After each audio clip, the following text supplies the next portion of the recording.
Thank you all for joining us this afternoon. I hope you've been enjoying the conference so far. My name is Chris Puryear. I am the IT Director for Person County Government. I've been the IT Director for the last 3 years, grew up here in Person County, started working here in July of 2006. So I've been around for a while. My goal today is to share with you some of the firsthand experiences that I have from earlier this year, and hopefully to at least get a conversation started or some ideas flowing within your organization. By the way, this is intended to be an open discussion. So if you have anything to add, please feel free to do so. At any point, you can either raise your hand or unmute yourself and feel free to interrupt. I think it's safe to assume at this point that everyone here has either been a part of a cyber event or knows someone who has been affected by a cyber event. I think that's fair to say. I was going to ask for a show of hands, but not many of you have cameras, so I will just say if there's anyone out there who has actively participated in a cyber event response, please, by all means, throw in some information as we go through this. Again, I'm sure we've all at some point been affected by or know someone who has been affected by a cyber event. As you probably know already, Person County was hit with a variant of the Lockbit ransomware at the end of May this year. We did not have a formal written incident response plan at the time, but we had previously had discussions about what our response might look like. So when we were notified of what was going on, I took charge of notifying the county manager, reaching out to our emergency management director to activate the EOC. My remaining staff began the process of taking servers and networks offline. The next critical step that we made was to reach out to the NCLGISA strike team. And if you've not had the privilege of working with this phenomenal group of people, then hopefully it's because you've not yet experienced the cyber event yourself. And lucky you, my apologies. The strike team immediately jumped into action, made all the necessary contacts for us to have a joint call the next morning with all of the key players. I know this session is supposed to be about vendor management, and you may be wondering why the NCLGISA strike team plays into that. I don't believe vendors have to be exclusive to Microsoft or SHI or Tyler Technologies or any of the other well-known vendors out there. During a cyber event, you're working with organizations that you may not typically deal with on a regular basis, and you've got to be able to coordinate communications between all of them. The strike team played a key role in that for us when it came to state and federal agencies. We were in daily contact with the strike team, the National Guard, the FBI, NCDIT, NCDPS, the whole alphabet soup, if you will. And these folks really did it right and are a great example of how incident response can be done well.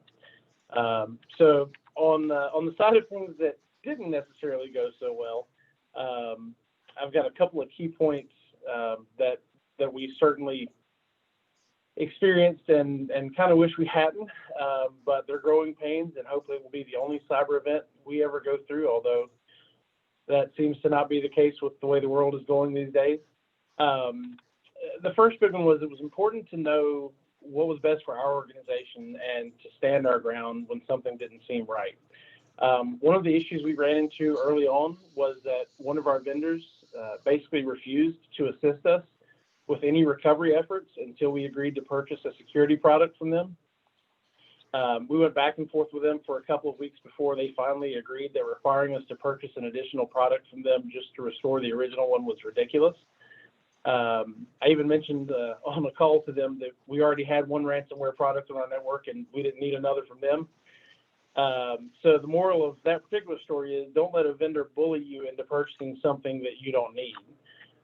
Has anyone had a similar experience where you had either a ransomware event or some event on your network and you reached out to get support, but before they were willing to help you, they wanted you to in some way either purchase another product through them or jump through hoops to make that happen?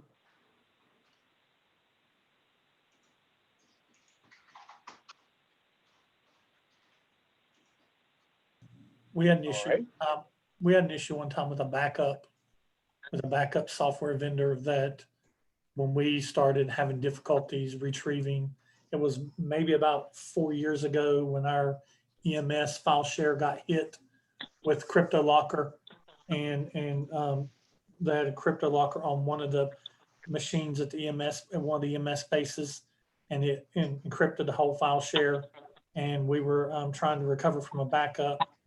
And part of that backup, since the data on it was so stagnant, that because they basically didn't, it was basically forms and things like that, so they didn't write to them very often, just mostly read.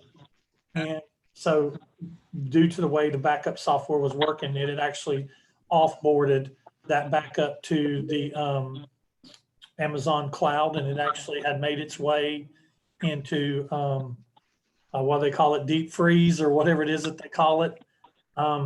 And we were having difficulty getting that down. Glacier is where it went.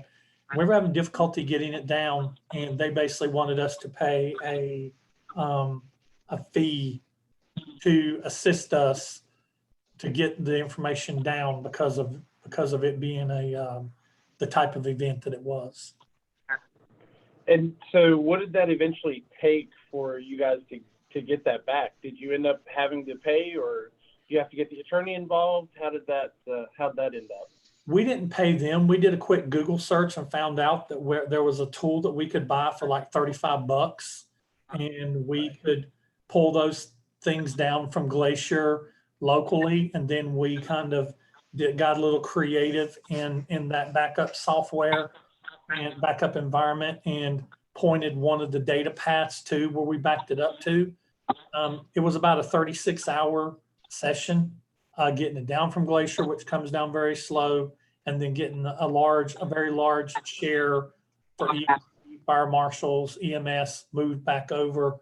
It was about a 36-hour session. But yeah, it was something that we was able to get around without having to pay them, but it's what set us on the path of getting a new backup service, and we're on our second year of having a new backup service. I was going to ask how that affected your relationship with that vendor. So Ended it. I'm guessing it ended. Yeah. And we had something similar, not with this particular one. There's another incident that I'll get into in a little bit. But basically, the antivirus vendor that we were working with did not really step up to the plate, we felt. So we ended up having to do the same thing. We basically had to sever that relationship, and we still had, I think, 6 months left on the contract, but we ended up having to sever that relationship and move on to another company and another product that we thought would better suit our needs, and certainly they were more responsive to us during the ransomware event. So off the bat, when our initial antivirus company was not responsive to us, that kind of sent up some red flags. So any others that have kind of had not necessarily being held ransom, but to a degree being held ransom by a vendor, trying to get either your data back or get something accomplished that you thought shouldn't have taken as much effort on their part as they seem to want it to be?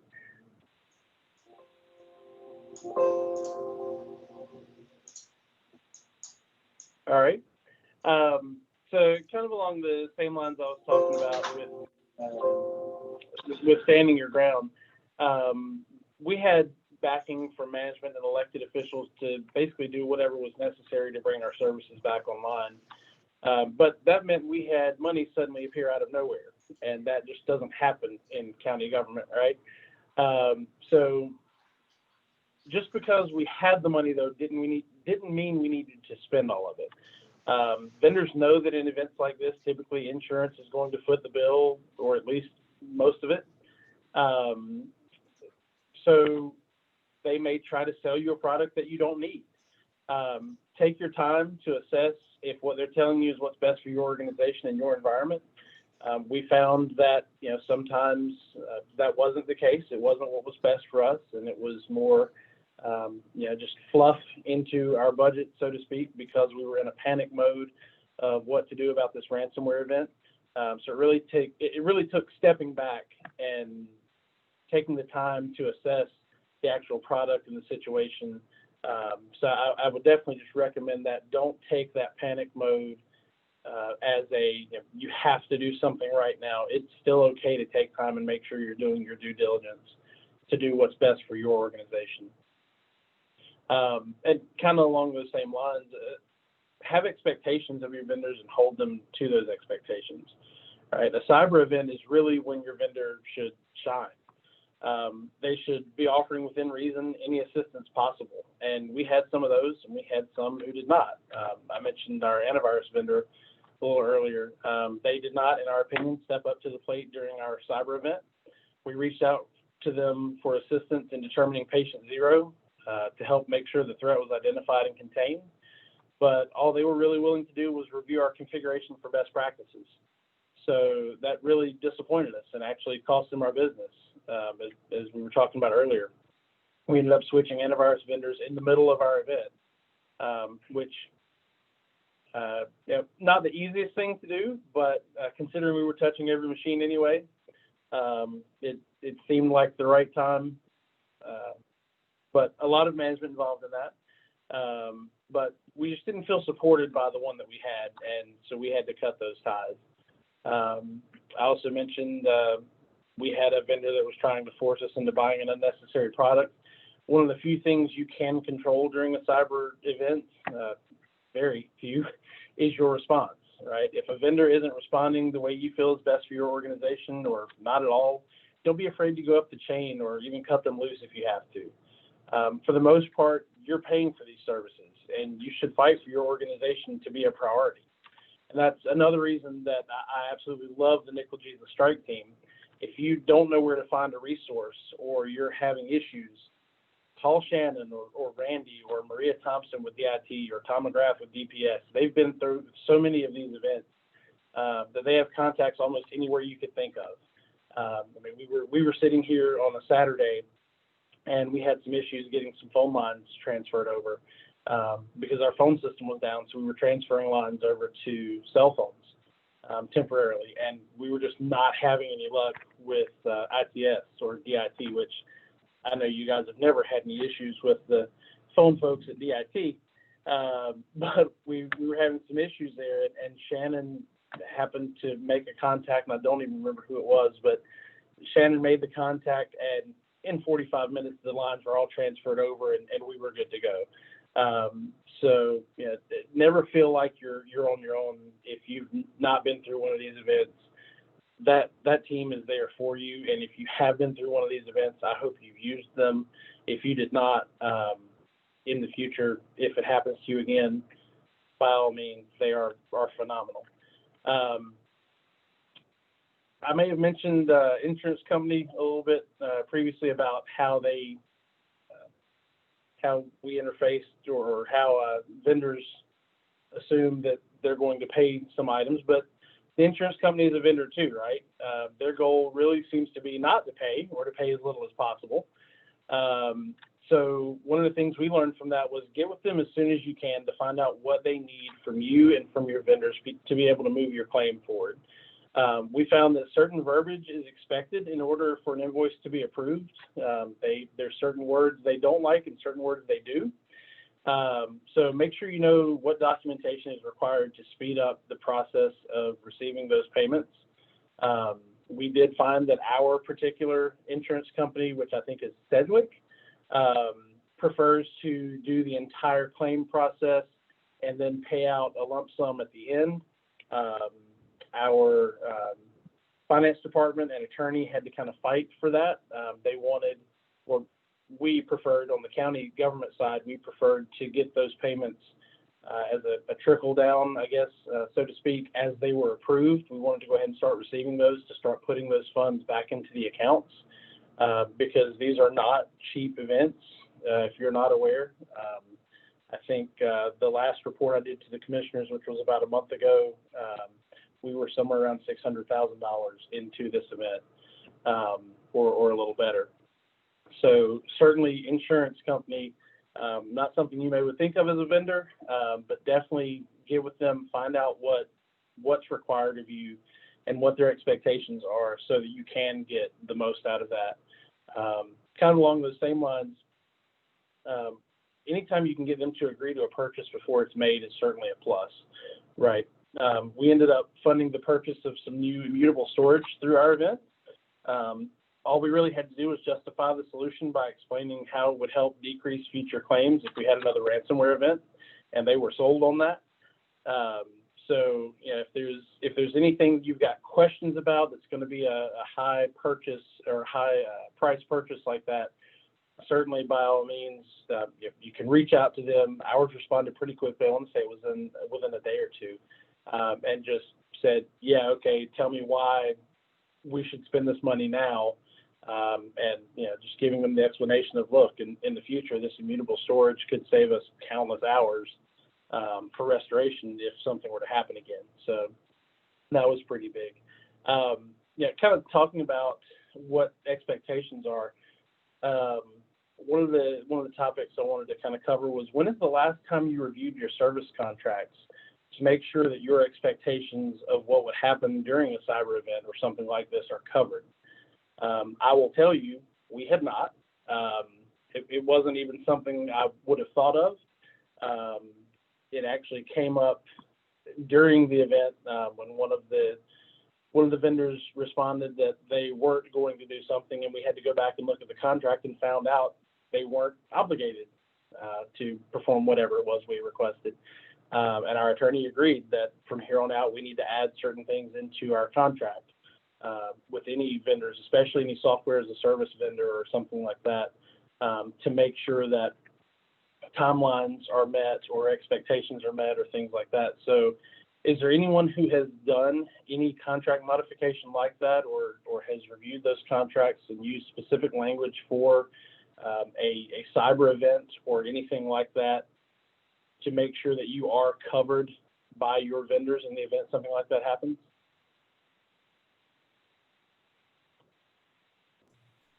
We had not either, and like I said, that was a bad time to find out. So I certainly encourage you now, as you have time, if there is nothing pressing as far as a ransomware event going on in your organization right now, go back, look at those now that you've got some time to do that and it's not hectic. Go back, look at those contracts, make sure you're covered with what you need. So looking at Earl and Eric are asking who our antivirus vendor was. It was Carbon Black, and I see Chad has joined us as well. Chad, I believe you guys also use Carbon Black. That is correct. And are you guys still using Carbon Black?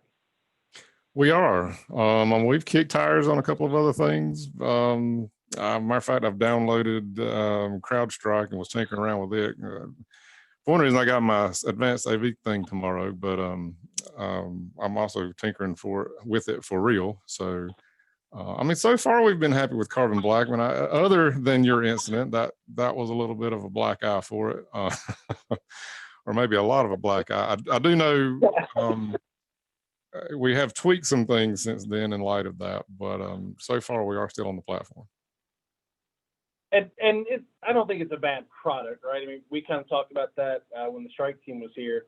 It's not necessarily a bad product. It was just not the best response they could have given us during an event that didn't give us those warm fuzzies you expect from a security vendor.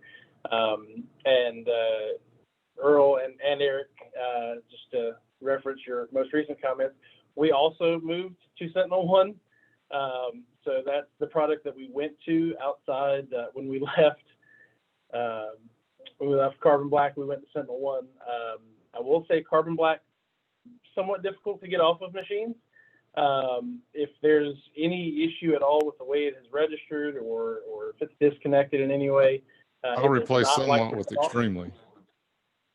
Yeah, if something goes wrong, it is horrible to get off. You have to physically visit the machine. And I believe in safe mode or something like that with a tool. Yeah, it's nasty. It's not. But there's some best practices that we could talk about as well that Carbon Black did kind of point out would be, you certainly don't want the local administrator to be able to turn off the antivirus or anything like that. But overall, we were disappointed that their response was, yeah, we're going to help you look at your configuration, but we're not going to help you with your investigation.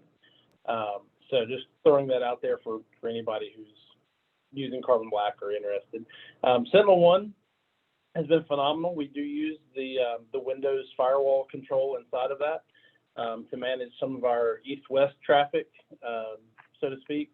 We also, as part of this, purchased an Alien Vault, or we have Alien Vault and purchased a Security Operations Center contract with Infusion Points out of, I want to say, Wilkes County. They were fairly priced. They also manage, or they agreed to manage our SentinelOne product and installation through that. So they monitored that along with our Office 365 environment, and then all of the HIDS installations that we have across the network. So since we're talking about antivirus, any antivirus horror stories that we might ought to know about as a group? Stay away from Symantec. I think that's fair for home and professional use, right?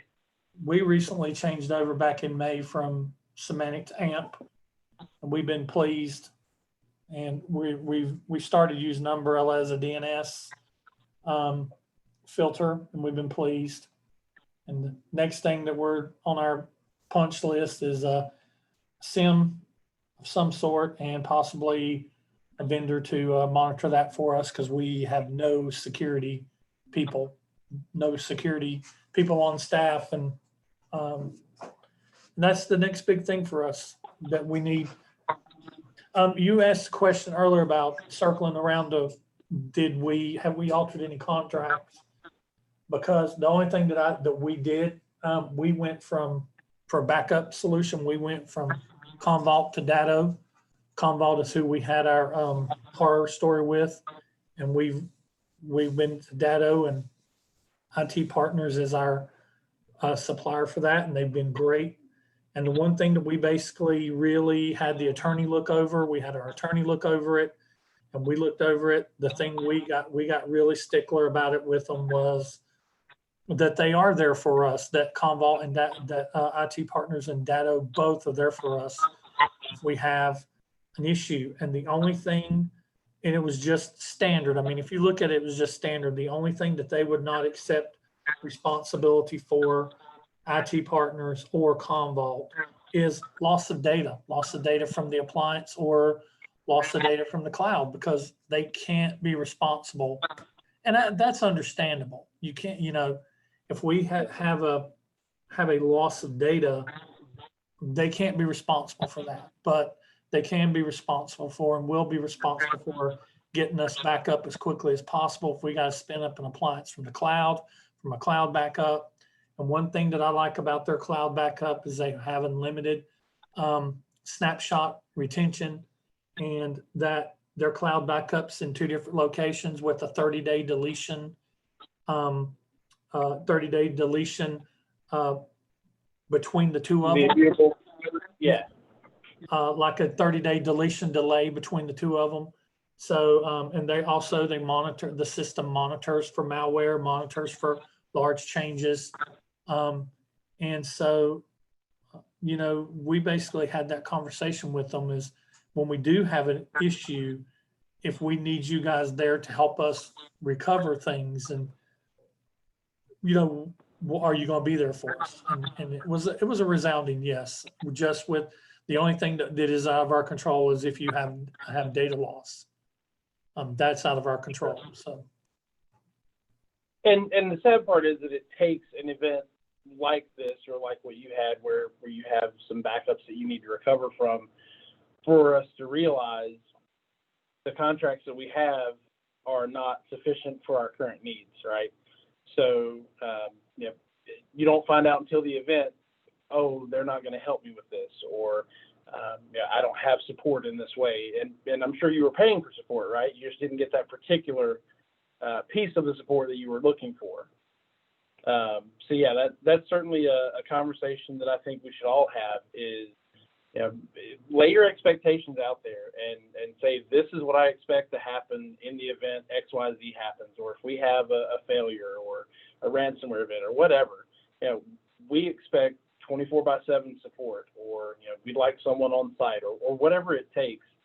Just make sure that your expectations are known by the vendors and that they've agreed to those, and for legal reasons, make sure you've got those either in a contract or somewhere, an amendment or some written agreement that you've got with them to make sure you're covered. And that kind of goes a little bit into my next item, setting realistic timetables. During our event, it seemed like all I was doing at times was giving timelines for how long until a server or service would be restored. That was important to the public. It was important to elected officials, management, departments, everyone.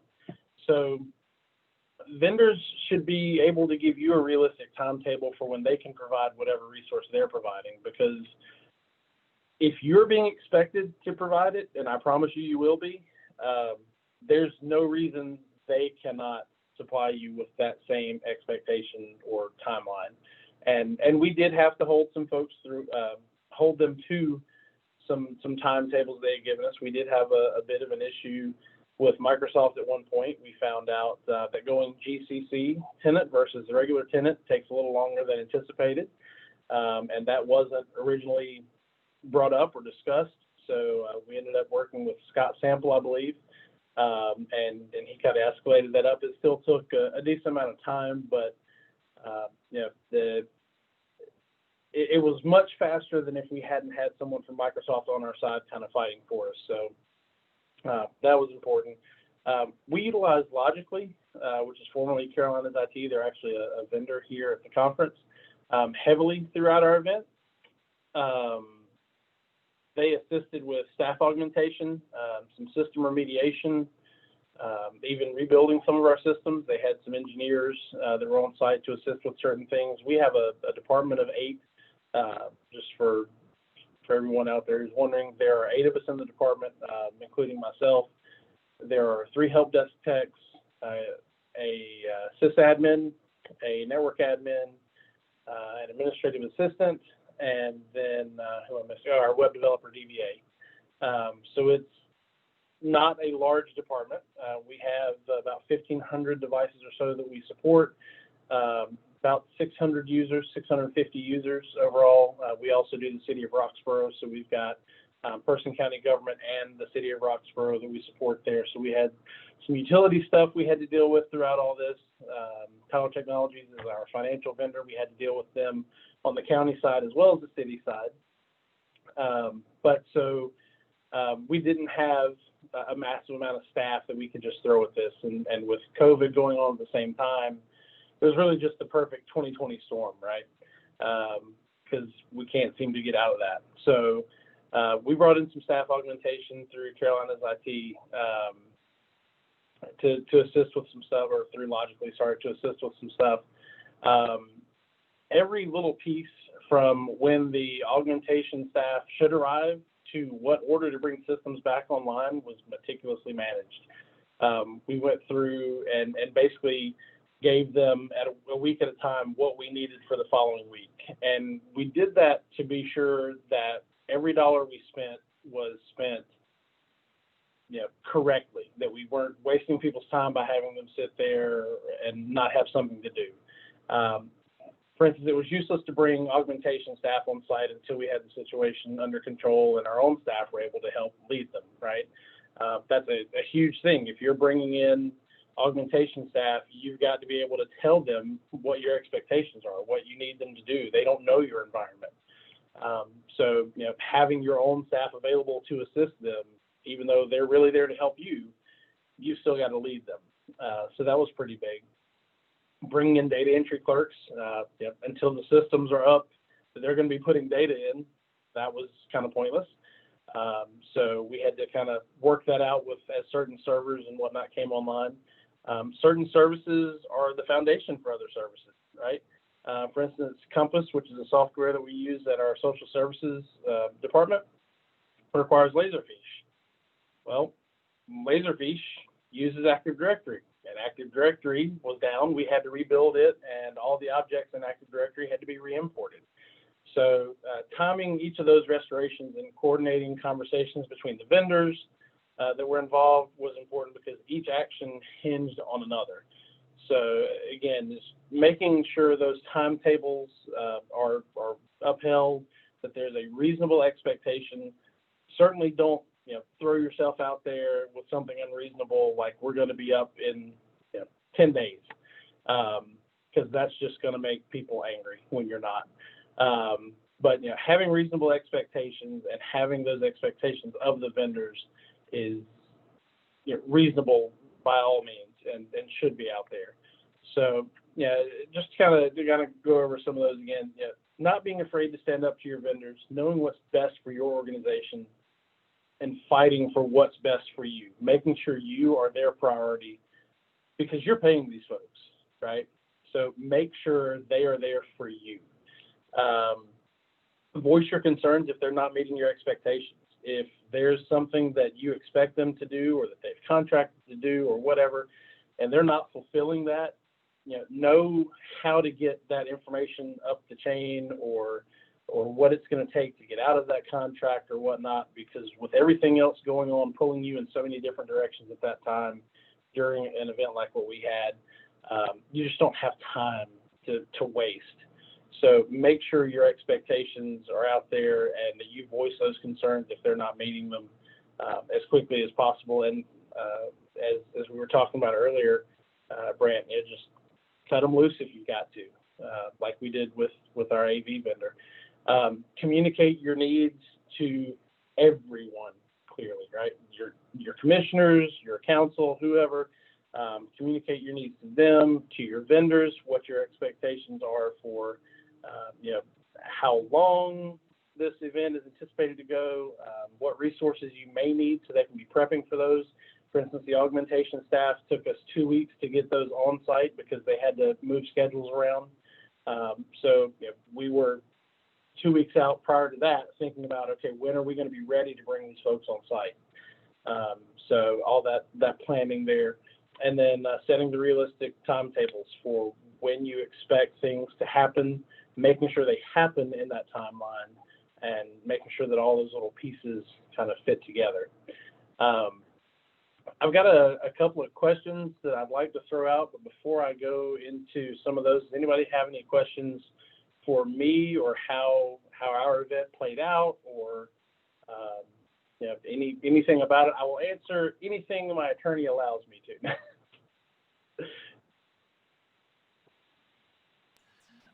I don't really have so much question. I do have a suggestion, especially usually since recovering from an incident usually requires relying on your backups so much. And one thing that if I can encourage, and we've been better at it since we've gotten, since we've worked with Datto, is just because your backup system is backing up, you should not sleep well at night.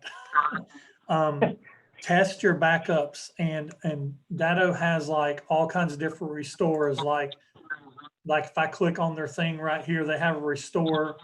And if I just click a system, I can do a file restore, a volume restore, a local virtualization, virtualizing from the cloud, virtualizing via hypervisor, or do an ESXL upload, or do a bare metal restore, or export an image, a VHD, a VDMK, or whatever, and then choose a recovery point. Every so often, quarterly, you should test every single one of those.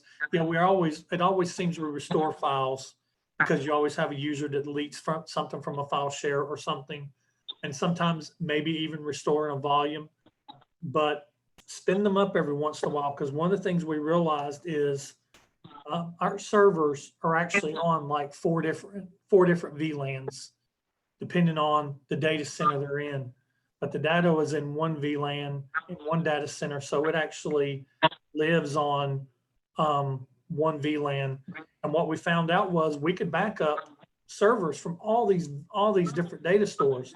But the very first time we went to go spin one up, local virtualization or virtualizing in the cloud, if the machine was not on the same network, that wasn't on the same network that the data was, like if one of them was being on 10.102.10 network, which is what the data is on, and say it was on 10.102.93 or 10.210, the network card would not connect. So the local virtualization, the cloud virtualization was useless. And we didn't find that out until we started testing and was like, hey, wait a minute. Whenever we spin up a virtual machine, either in the appliance or in the cloud, the only servers that will work are the ones that's on the same network that the data is. So we had to get back with IT partners, and they had to get back with Datto, and they worked through that, and they were great. It was something they had to do on the back end. So they had to do some routing in the Datto on the back end, but it was kind of weird to me that wasn't brought up when we were implementing it. But but we discovered that by, hey, we got this new toy. Let's try to virtualize something and bring something up. And you know, had we not done that, and a month or two from now we got hit and tried to spin something up, and we could virtualize in hypervisor, so we had a fallback. But still, if I wanted to virtualize, what if there's something wrong with my hypervisor? You know, what if I needed to spin it up either locally on the appliance or from the cloud? It wasn't going to work. So that would have been a really critical error for us to run into. So if I can encourage you in anything, when you're practicing your fixes, or when you're practicing your processes, don't forget to include testing your backups. Sure, and I think that's great. You know, the disaster recovery and incident response plans, as I mentioned, we did not have an official written down formal plan. And you're absolutely right. You know, testing those backups, make sure that you restore them, not just individual files, but can you restore your infrastructure? You know, test your plan. If you've got a plan but the plan doesn't work, what good's the plan, right? So I think that's a very good point. You know, our backups, as Chad and some of the other strike team members are aware, our backups were compromised. We used a Veeam appliance with SAS attached storage, and they were all encrypted. So we had no backup per se to go to. The thing that saved us was we actually had replication offsite to an additional data center that we house and own all the hardware for. That was offline or off the network. So we were able to restore back to a point. This happened in May. We were able to restore back to March, I believe, early March. So yeah, we did lose 3 months worth of data on most items and some more on others. But yeah, I cannot speak enough for the immutable storage. I talked with Randy a little bit, Randy Kress at Rowan County. They use an Exagrid appliance. That's the one that we ended up talking with our insurance company and going with. We've only had it for about 2 months now, I think at most, with a replication site set up for that as well. But I'm pleased with what we've got so far. We've not done any full-on testing with it as far as had time to see if we were to encrypt something, can we roll it back using that immutable storage part, or that time capsule part. But that is certainly one of the items that we got out of this, is that we needed to do something different with our backups because they are so crucial in an event like this. We were kind of prepared for a disaster recovery equipment hardware failure, right? But not for a ransomware event that encrypted all of our stuff. And that kind of brings one of my questions is, do you have a plan? Does it include priorities and a timetable? Important contacts for each organization? Do you have voice over IP system? Ours was brought down by this. Or do you have a contingency plan or a continuity plan for what to do when something like this happens to you to be able to bring those folks back online to be able to serve their clients and the citizens. Is there anyone, who's, I guess, got backing from their organization already? We worked with the county manager. She set a priority list for all of our departments as to who should be brought back up first. And of course, public safety was the first, right? But as I mentioned, there's those basic core services that had to be brought up before we could even bring them up, because we use Central Square, OSSI, SunGuard, whoever they are this week. We utilize their products for our 911 center and MCT and RMS and all that. So we were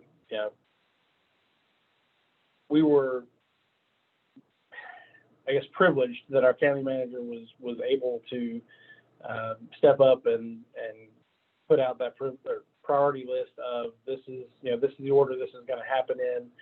Shannon recommended it from the strike team in school government. She recommended it, and our county manager really stepped up and stood behind us on that to make sure that while we were trying to get these priority places up, we didn't have other stuff in the background impeding our flow of bringing stuff back online. So yeah, again, that the plan and the prioritization, backing from your organization, those are all huge. I see Robert asked, how did the ransomware get to our Veeam repositories? So the Veeam repositories were an attached storage array to the Veeam server. The Veeam server itself runs on Windows. They got into the OS essentially and encrypted everything that it could see. So any file shares that Veeam could see, any repositories, any Windows-based file shares, it went through and just encrypted everything it could get its hands on. It was restricted to just a few of our VLANs. It did not make it out to our workstations. So that was another. The National Guard recommended that we, and apparently they do this at every site, but they recommended that we go through, wipe everything and start over, right? If you've got backups, you use the data from it, but not the image of your server. And you do all that from scratch. And after we assessed the situation where we were and how far we could tell, this was about 2 or 3 weeks in, but how far we could tell with forensics that everything had gotten out, or how far it had gotten out and where it was contained at, we felt pretty comfortable. Although again, their recommendation was to wipe and start from scratch, we felt pretty comfortable that we could do a remediation using the black, gray, white approach. And if you're not familiar with that, basically you've got the isolation, which is the black network. Every device, north, south, east, west, is isolated. We worked with Logically on this, by the way, and the folks at Infusion Points to assist with some of this. But then you go, once you've got a machine that you scanned and remediated and everything seems good, you move that to your gray network, give it access to the internet, things like that, make sure all is well, and then it moves into your production environment once you're fully confident that you've got a clean, functional machine and network. So we did the black, gray, white approach instead of a wipe and reload, which took our response time down to what has so far been, that was May, let's call it the 1st of June, it was May 30th. So we're looking at that 5 months, basically at this point almost, by the time we get through the end of this, a little better. So, it could have been much longer if we had to rebuild a lot of our infrastructure, but we were able to kind of pinpoint what it was, how far it went, and some IOCs or indicators of compromise to make sure that it hadn't made its way across the network to other places. Looking at Earl's comment about Avamar data domain, looking at the Dell Cyber Recovery Vault. Earl, if you've got a microphone, feel free to join in. Hey guys, sorry, I haven't used the microphone built into my laptop, so hopefully there's not too much background noise. We have been, I'm not going to say you're blessed yet because Uncle Murphy on my shoulder. And they say it's not a matter of if, it's when. So I'm going to keep it be. But yes, sir, we currently have Avamar data domain as our backup solution. Rubric was mentioned. At this point, we're not at the point where we can change backup solutions, but I've heard a lot of good things about it. Dell is actually working with Davenport, looked at the Cyber Recovery Vault, which is an air-gapped solution that they offer. The backups are replicated. It basically shuts the port, replicates and shuts the port through a switch that they provide. So that's a means that we're looking at as well right now to try to provide that, ransomware, not prevention, but at least with backups, because as stated on the chat session, there are ransomware vectors that attack Veeam and other solutions outright. So. And it looks like Molly was asking if anyone was looking at Rubric. Is there anyone here that uses Rubric or has looked at Rubric? Or Hey, this is Mark with Henderson County. We don't currently use Rubric. We have in the past, or I have in the past. It's a really solid platform, and I would love to go back to it, to be honest with you. It's costly, but it's worth it. On a separate note, to follow on Earl's point, one of the things that we've found in responses is that the back-end storage of your backup solution, typically we've seen where if it's a proprietary system, and Earl, you're looking at, or you currently have Avamar and data domain, Yes, and you're looking to move away from it. In one instance, we actually saw that the proprietary protocol used by data domain, the DD Boost, is what saved the backups in one response that we had helped with. So that's kind of becoming another strike team recommendation is if you have to use a Windows-based backup, at the very least, see if you can find a back-end storage system that has a proprietary protocol and not something like SMB or NFS or something like that. Yes. Yeah. I think we're going to stick with Avamar right now, just simply because we're kind of vested into it.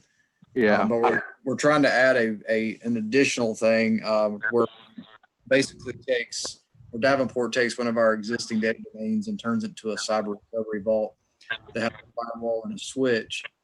There's some scripts that run that basically no shut the port. Replication happens, and then it shuts the port, issues a command to shut the port after the replication. So that way we've got a vault that nothing can get to during that, except during specific replica times. And of course, there's a firewall and some things. Right. Right. Like Avamar. Go ahead. What's that? I was just saying, I like what you said about Terry, and that's a recommendation. Yeah, the Avamar is a beast to manage. I've used Avamar before, but what we saw was a Veeam solution with a data domain backend. Veeam got hosed, but the actual backups were safe because of the DD Boost protocol. Oh, wow.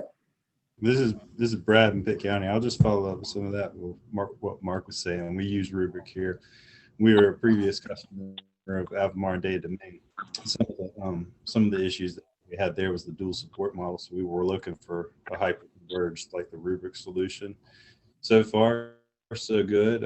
It's a very intuitive interface. It's easy for everybody to use. I've got my SQL DBAs even bought in to using the client side backup within Rubric instead of doing their own backups and sweeping files. And so it's just easy to use. Reports are great.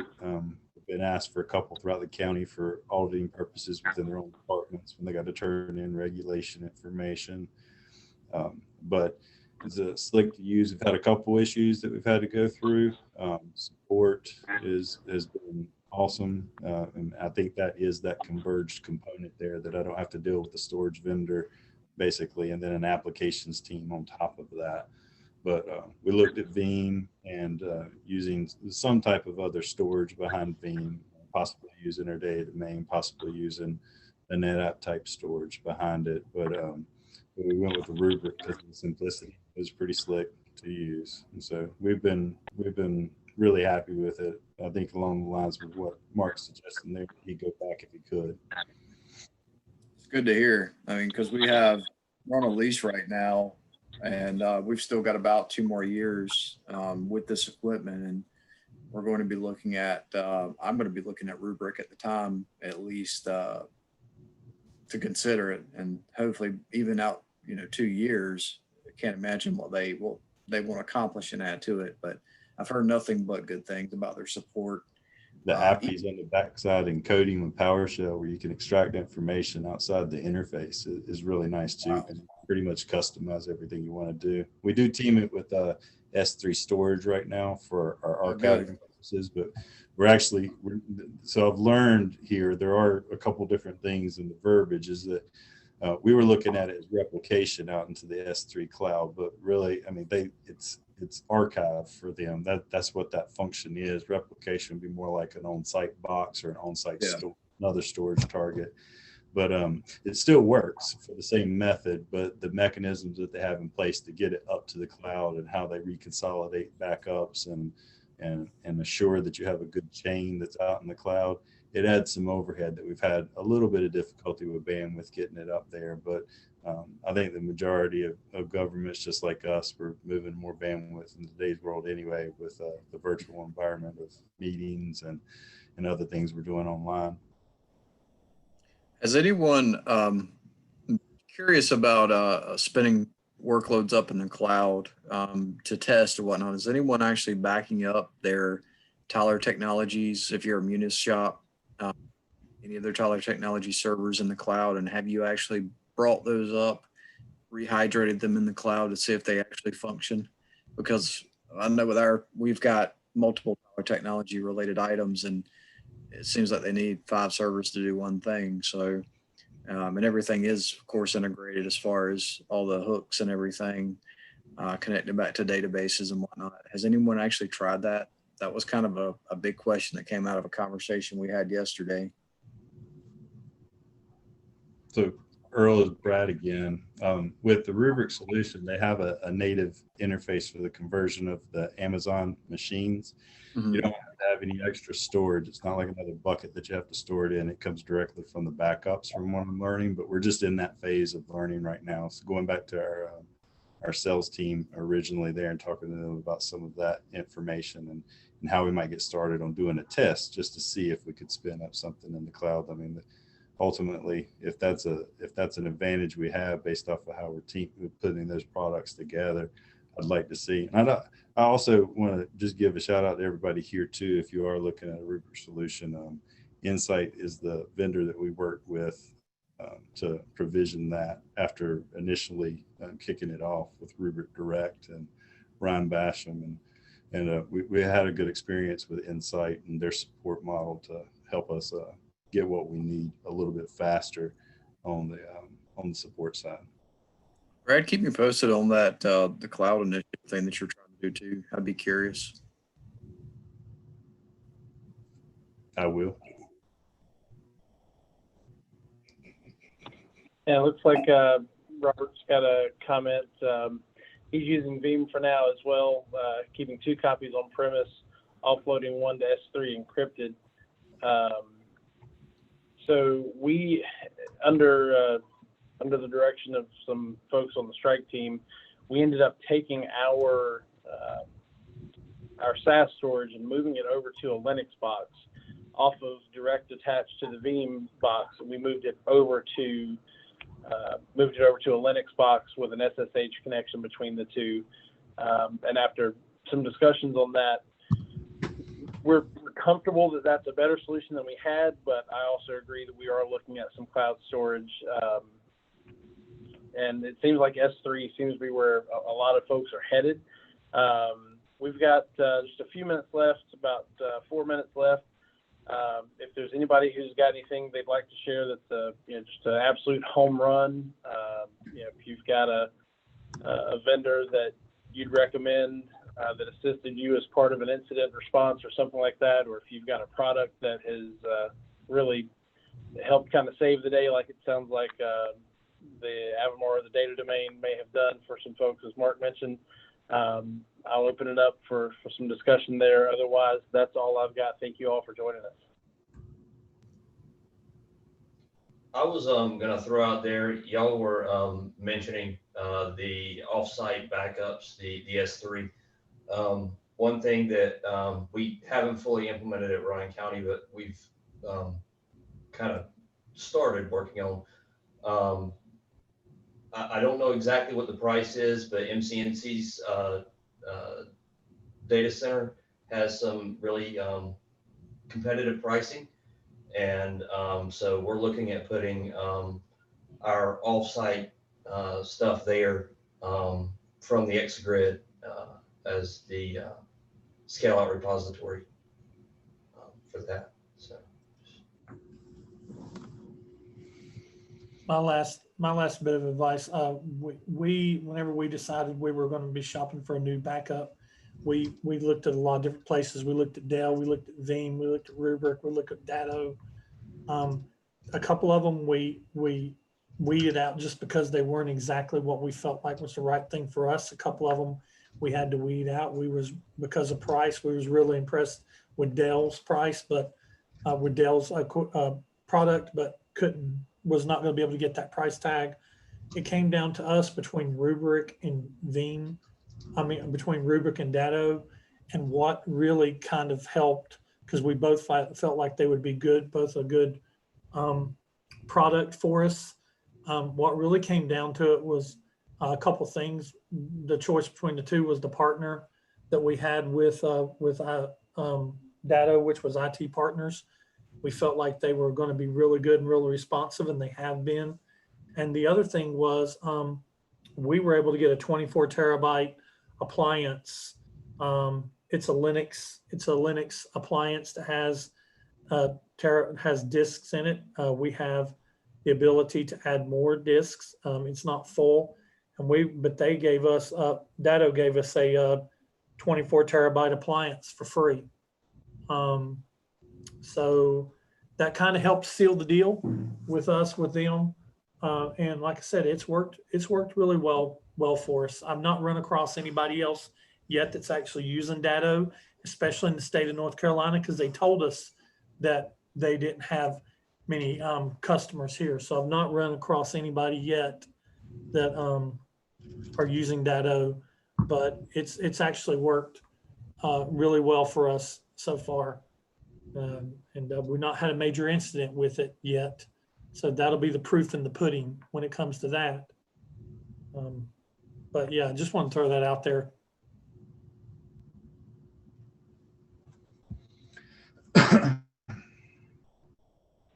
Absolutely. I appreciate it, sir. I'd like to thank you all for joining us again this afternoon for this session. Thank you all for your input. It has been invaluable to me, at least, and hopefully to others here. I'd like to thank Alex for being our room host from Virtual Event Place. And Alex, is there anything else we need to know before we head out?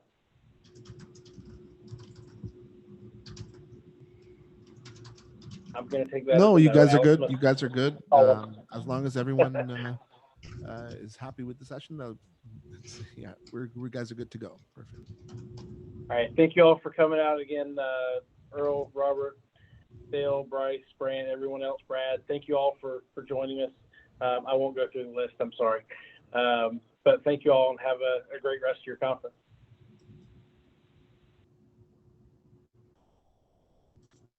Thank you all and stay safe. Thank you, Chris. It was a pleasure meeting you. Stay safe, brother. Absolutely. You as well.